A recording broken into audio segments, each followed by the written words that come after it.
Chers internautateurs et internautatrices, bienvenue dans cette Trick Track TV où nous allons vous présenter une petite boîte de jeu que j'ai dans la main, ici, là, maintenant, là, tout de suite, qui répond au nom de le marché de Samarcande.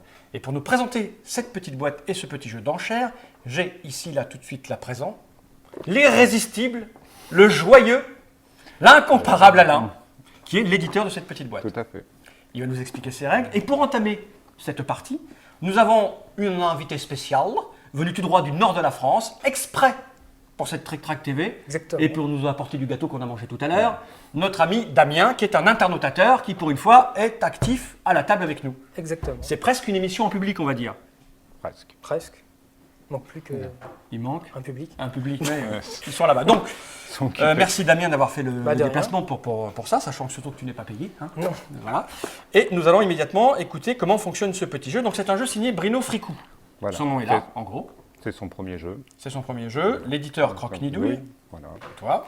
Illustration Loïc Billot, Billot. qui est un très bon illustrateur. Voilà.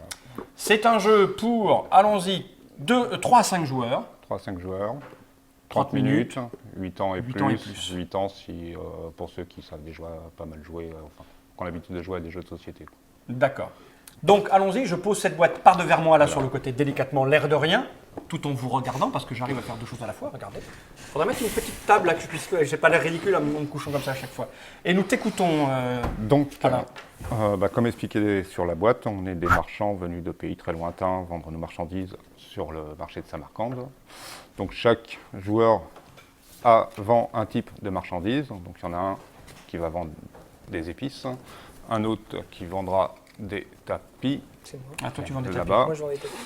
Moi, j'ai des Un. fruits et légumes. qui vendra des fruits et légumes.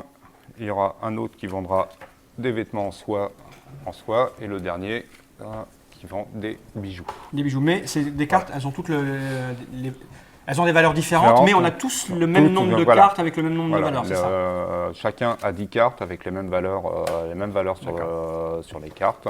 Le jeu dure 10 tours. Donc, 10 cartes, 10 tours. D'accord. Et, On va vendre Et on va vendre nos cartes, nos cartes aux autres. toutes. On va essayer Voilà. du moins. On va essayer. Alors, comment ça marche? Comment ça fonctionne? Chaque tour de jeu, chaque joueur va choisir une carte qu'il va mettre aux enchères dans son jeu. D'accord. Donc tout le monde va mettre une carte, en fait, va poser une carte aux enchères. On va d'abord cacher, Face on la révèle. cachée, voilà, on la révèle. Tous en même temps. Voilà, Donc lui, admettons qu'il ait fait ça. Hein, il a mis ça parce qu'il ne sait pas jouer. voilà. Là, le doyen du souk, c'est-à-dire le premier joueur, va commencer le décompte en passant par 10 et en allant jusqu'à 0. Donc c'est Et là le système c'est d'enchères d'enchères inversées. inversées, voilà. On ne fait pas j'offre 3, 6, 12, 24. On Voilà, dit, il y a un décompte de et 10. quand on veut acheter une marchandise, on arrête le décompte, on indique la marchandise qu'on veut acheter, on paye au vendeur la marchandise et on reprend le décompte à l'endroit où on s'est arrêté jusqu'à temps qu'il y ait soit plus de cartes sur la table, soit que le décompte arrive à 0 et dans ce cas-là, Les cartes sont sont défaussées pour le reste de la partie. Donc jusque-là, ça va, c'est fastoche. Voilà. T'as Jusque-là- compris, Damien? Pour l'instant, je suis. Jusque-là, c'est simple. Autre élément qui rentre en jeu, les chameaux.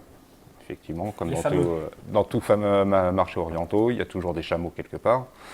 Donc là, les chameaux, ils vont être mis en vente de la même façon que les marchandises, c'est-à-dire qu'il y a un chameau qui est retourné, une carte chameau qui est retournée, qu'on peut acheter de la même façon que les marchandises. Donc au moment où on arrête le décompte, on peut aussi acheter des chameaux pour la valeur atteinte par le décompte. À la différence, c'est que dès qu'un chameau est vendu, on en retourne à nouveau. D'accord, on Voilà. remplit systématiquement. Il y a toujours Il des chameaux à la vente. y aura toujours une carte chameau à la vente.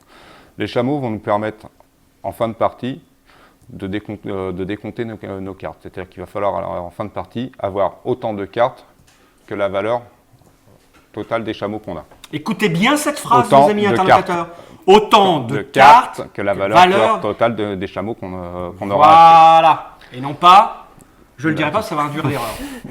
En erreur. Voilà. Induire d'erreur, ça ne veut rien Non, dire. ça C'est ne pas, veut c'est rien pas dire. du français beau. Donc au niveau des chameaux, donc si on a trop de chameaux à la fin, si on n'a pas assez de chameaux à la fin de la partie, il va falloir qu'on défausse certaines cartes qu'on aura achetées. Donc c'est des cartes qu'on ne pourra pas rapporter à nos épouses, et donc ça fera des points en moins.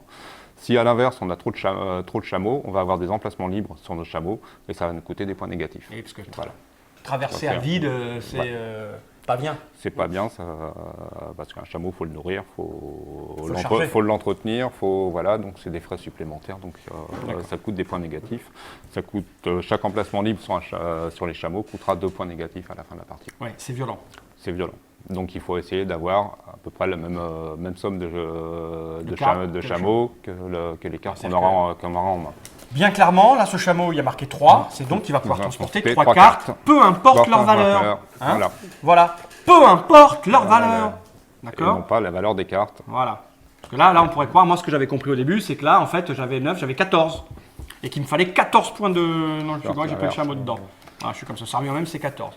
Et moi, j'avais compris au début qu'il fallait 14 points de chameau. Donc, je me jetais comme un fou sur les chameaux. Voilà. Alors que non, c'est 3 cartes. Ouais. Hein. C'est déjà pas. Donc, comme au maximum, on a c'est quoi déjà- On a au maximum, on va avoir 10, 15 cartes. 12-13 cartes. Voilà, En gros, donc, au maximum. Donc voilà, il faut essayer de faire coïncider ces chameaux avec le nombre de cartes qu'on va avoir. Voilà. En sachant que bien entendu, les chameaux, ça entraîne aussi des stratégies où on va pouvoir acheter plus de cartes pour embêter les autres, en sachant qu'on n'aura pas suffisamment de chameaux à la fin et qu'on va se défausser des cartes qu'on a Ça, achetées c'est qui pas- ne servent à rien. Il n'y a pas de négatif là, hein, quand on. Non, quand on défausse, il n'y Ok. a pas de négatif. Donc, Ah, ça, c'est, c'est vrai. voilà. Est-ce Ça- que l'argent rapporte des points à la fin? L'argent rapporte des points. Alors, pour marquer des points à la fin, il y a 3 façons de marquer des points. La première façon, c'est la plus simple, c'est l'argent. Celui qui a le plus d'argent marque 5 points, le deuxième 3 points, le troisième 1 point, les autres rien du tout. D'accord. La deuxième façon de marquer des points, ça va être sur la plus petite quantité de marchandises achetées. Exemple. Exemple, ça va être plus simple. Oui. À la fin de la partie, on va décompter la marchandise où il a le moins de cartes. Et Donc il là, va la marquer la bleue et il marquera la valeur des cartes. Voilà. Donc là, s'il y avait 3 bleus, les bleus sont là, par exemple. Ah, là, c'est un joli coup. Voilà. Là, on va décompter, 13. on décomptera les épices et on marquera donc 13 points. C'est un joli coup. Voilà. Quand on se souvient qu'à ma première partie, j'ai dû marquer moins 6. Si on a 2 marchandises avec le même nombre de cartes, le joueur va choisir celle qui va décompter. Donc, Forcément, généralement, il va voilà, décompter ça. celle qui, Ok. qui rapporte le plus de points. Donc ça, c'est la deuxième façon de marquer des points, ça va être sur la marchandise la moins achetée. Autre chose, si un joueur a oublié d'acheter un type de marchandise, il marquera donc 0 points. Répète. Si un joueur a oublié d'acheter un type de marchandise, Présent à la table. Hein. présent à la table, il marquera 0 points. Sachant qu'on ne peut pas acheter ses propres marchandises, donc il faut acheter les marchandises Des autres. de tous Et les il autres. marque 0 points. Parce qu'il lui manquera une marchandise. Donc la moins achetée, c'est celle où il n'y aura pas de carte. C'est plus 0. Ça sera plus 0. D'accord, ok. C'est pas lui qui compte le moins. Non. Voilà, c'est ça que tu veux dire en fait. Voilà, c'est celle la moins achetée. La donc moins celle- achetée, donc il y a 0, celle donc c'est qui 0. a Ça, c'est zéro. logique en fait. C'est logique. La dernière façon de marquer des points, ça va être sur les séries de valeurs des cartes. C'est-à-dire qu'on va regrouper toutes ces cartes de même valeur. On va marquer des points par rapport au nombre de cartes qu'on aura récupérées pour chaque valeur. Donc on va marquer 1 point pour une paire, 0 point quand il n'y a qu'une seule carte, 1 point pour une paire, et on va doubler à chaque fois qu'on rajoute une carte. Donc 2 points pour 3 cartes, 4 points pour 4 cartes, 8 points pour 5, Ok, logique. 16 points pour 6 ou 7 cartes. 6 ou plus de cartes. D'accord, ça s'arrête Voilà, à 6 maximum. ça s'arrête à 16 points maximum. Donc, voilà. D'accord. Bon. Mais là, on sait tout alors. Là, on sait tout. Donc au départ, effectivement, il va falloir bien regarder ce que les autres achètent pour essayer de vendre les cartes les plus intéressantes et récupérer le plus d'argent. Je pense que ça, on est capable de le faire au moins à la deuxième partie. Et essayer voilà, de récupérer des grosses cartes dans sa plus faible, dans la marchandise la moins achetée, et essayer de faire les plus grosses de valeur pour marquer le plus de points. Sans oublier d'acheter ses chameaux. Bien sûr. Bien entendu. Là, il y en a plein des chameaux. Hein. Donc, on a combien d'argent pour démarrer? Chacun 15 dirhams pour démarrer. C'est bien ça, j'ai 15 Voilà. dirhams. Bon, Au alors, niveau de l'argent, ça va circuler donc en circuit fermé entre les joueurs. Il n'y a pas d'argent qui va rentrer, pas d'autre argent qui va rentrer en jeu. Par contre, il y a de l'argent qui va sortir. À chaque fois qu'on va acheter des chameaux, on va payer à la banque. d'accord. Donc effectivement, c'est de l'argent qui ne circulera plus.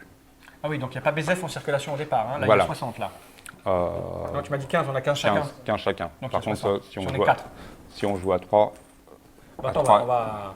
En va tout cas, attendre merci un pour peu. les explications. On va probablement faire une partie. On va voir si, dans cette pièce, quelqu'un est disponible pour jouer.